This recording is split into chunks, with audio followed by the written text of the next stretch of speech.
Hey, it's Will Elwood here. Thank you for joining me. I have literally just opened the doors here.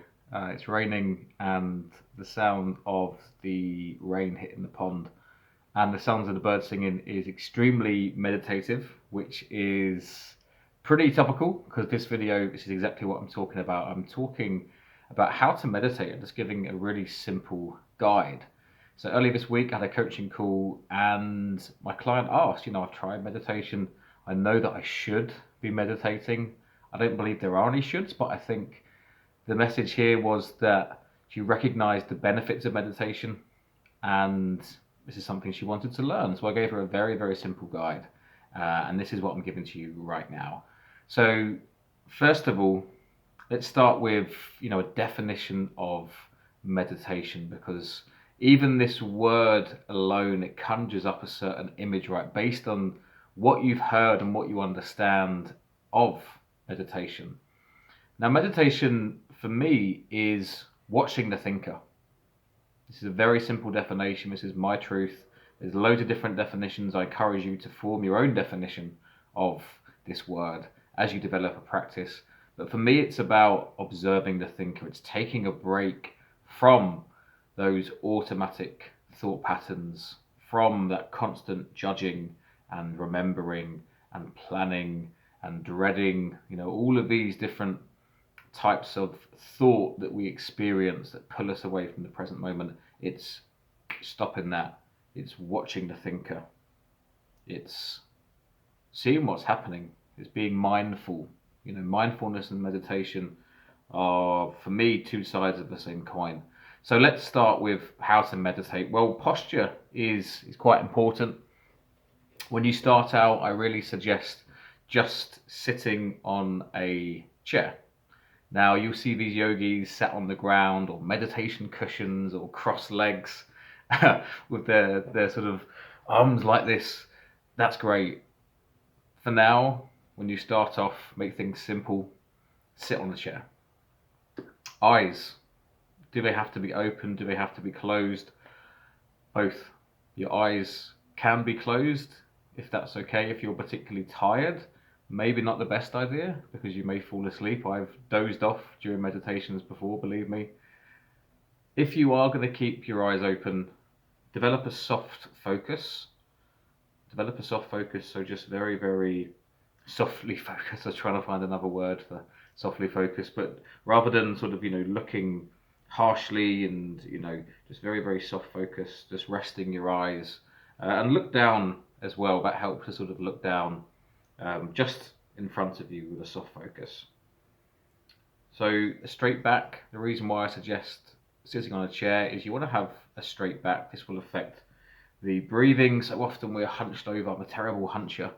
So often we're hunched over and we don't breathe properly. And this is one of the great things about meditation is it will support you in breathing the way that you're supposed to breathe. So from the diaphragm, if you look at babies breathing, it's all from the stomach, it's all from the diaphragm, and it's very gentle, just like a wave. And we can do this as well. We can remember how to breathe properly. So posture is important for breathing. Hands, what do we do with the hands? They can rest in the lap, either face down. That's more grounding, some people say. Other people like to have it like this. That's more open and receiving, of course. Again, whatever works for you. Just do what feels right for you.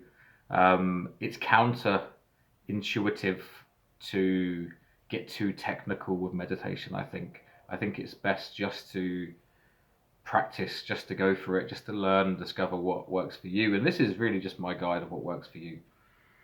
And once you're there, once you're sat on a chair, once your eyes are maybe closed or maybe open, once your hands are comfortable when you're sitting upright, it's time to observe your breath.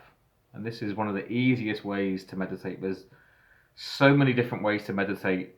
Just follow your breath. Your breath is always there under your nose. And I've always found this amazing without even thinking. 24 hours of every single day, whether you're asleep or awake, your heart is always working for you, you're breathing, there's this incredible intelligence working for you all the time. And you can just watch that. Just watch that. So you'll breathe in and you'll breathe out.